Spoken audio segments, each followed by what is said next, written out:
She sat in first class. They told her to move. Then she stood up. The flight attendant's voice sliced through the cabin air with a sharp edge, loud enough for everyone to hear. "I'm going to ask you one last time," she said, her tone dripping with disdain. "Move to the back of the plane, or I'll call security." Each word landed like a slap. The calm, poised black woman, she spoke to a single mother named Janelle Rivers, looked up slowly from her seat in first class. She didn't raise her voice. She didn't flinch. Her voice was soft, composed, but firm. "I've already told you. I'm not moving." She didn't need to shout to make a point.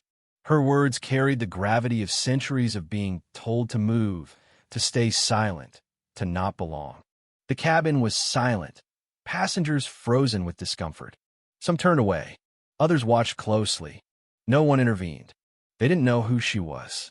Yet, outside, the private luxury aircraft prepared for takeoff from Los Angeles to New York. Inside, time stood still, and what was meant to be an uneventful first-class flight was moments away from becoming a national reckoning. The interior was everything luxury should be: imported caramel Italian leather seats, a softly glowing minibar, gold-plated clocks inlaid above each window, all set to the same gentle jazz hum from the cabin speakers. It wasn't just a flight. It was a theater of power. And yet when Janelle Rivers, in a sleek navy pantsuit, walked aboard without fuss or entourage, no one noticed. She wore no designer jewelry. Her shoes were comfortable, not flashy. Her hair was pinned back neatly, and the only thing in her hands was a slim laptop case and a phone.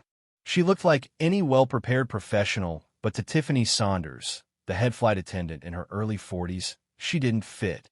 Blonde, statuesque, with surgically perfect features and a voice trained in corporate hospitality, Tiffany had built her identity around recognizing power and serving only those who matched it. The moment she saw Janelle step on board, something twisted in her gut. No Rolex. No name she recognized. No white face. Just a woman with quiet authority that Tiffany couldn't place and refused to respect. Tiffany greeted the white couple behind Janelle, Mr. and Mrs. Cartwright, with effusive charm. "Welcome aboard, Mr. Cartwright. Mrs. Cartwright. We're delighted to have you with us again." When Janelle approached, Tiffany's smile vanished. Her tone shifted. "I hope you're not lost," she said coldly. Janelle met her gaze without flinching. "I'm exactly where I'm supposed to be." She walked toward her assigned seat 1A. Tiffany didn't stop her right away, but something inside her decided that Janelle didn't belong. As Janelle took her seat and began scrolling through her messages, Tiffany strutted down the aisle and blocked her with a clipboard held to her chest like a badge. "This area is for priority passengers only," she said. Janelle simply raised her phone and showed her digital boarding pass. "And I am one." Tiffany didn't look. "I don't recall seeing your name on the list," she said, arms crossed. Janelle didn't respond with hostility. She spoke evenly. "Perhaps you should check before assuming." Passengers nearby started listening. Monica Prescott, a middle-aged woman with a designer purse and oversized sunglasses, leaned over to the man next to her. "Must have been an auto upgrade," she whispered. "Happens sometimes." On the opposite side of the cabin, Terrence Langston, a black man in his 50s wearing a slate gray suit, folded his newspaper and listened quietly, his jaw tight. Tiffany still refused to look at the manifest. "If you don't return to the main cabin, I'll have to call security," she said. The energy in the cabin shifted. Whispers started, but Janelle didn't move. "Call if you must," she said. Her voice was velvet, but her eyes were steel. Tiffany turned to her assistant, a 22-year-old flight attendant named Emily Rowe, who still clutched the manifest Tiffany had never bothered to check. "Move her," Tiffany ordered. Emily looked down. At the top of the list was one name: Rivers, Janelle Priority Confidential. Emily froze. Janelle saw her hesitate. "Do you really want to do this?" she asked Emily, not threateningly, but with a depth that made the young woman's knees buckle. Tiffany, red-faced, snapped. "She's just trying to cause a scene. Doesn't belong up here anyway." Sneaked into first class, acting like a queen. It was then that Terrence spoke. Calm, measured, but with the command of a seasoned executive. "Ma'am," he said to Tiffany, I suggest you check that list before you humiliate yourself further. Tiffany turned sharply. Don't you see where she's from? She blurted out. Then she realized what she'd just said. But the words were out. Racism, clear as glass. Janelle didn't respond. She didn't have to. The air in the cabin had changed. Terrence folded his arms. So why haven't you opened the list? He asked. Tiffany ignored him. Then Janelle leaned back in her seat and said quietly, I'm in the right place. Are you? That single sentence cracked something in Tiffany. But instead of backing down, she did what power-drunk people often do when challenged. She retaliated. Moments later, she walked past Janelle with a tray of drinks. Janelle asked for water. Tiffany replied, I'll be back when I'm done. But she wasn't done. When she returned, she deliberately bumped into Janelle's knee, tilting the tray and spilling 3 glasses of cold water onto Janelle's lap. Gasps erupted around the cabin. You put your foot in the way, Tiffany yelled, trying to play the victim. Janelle calmly looked down at her soaked suit, then up at Tiffany. You did that on purpose. Tiffany snapped. Who do you think you are, talking to me like that? Janelle stood up. Someone asking to be treated with the same respect as everyone else. That was when it happened.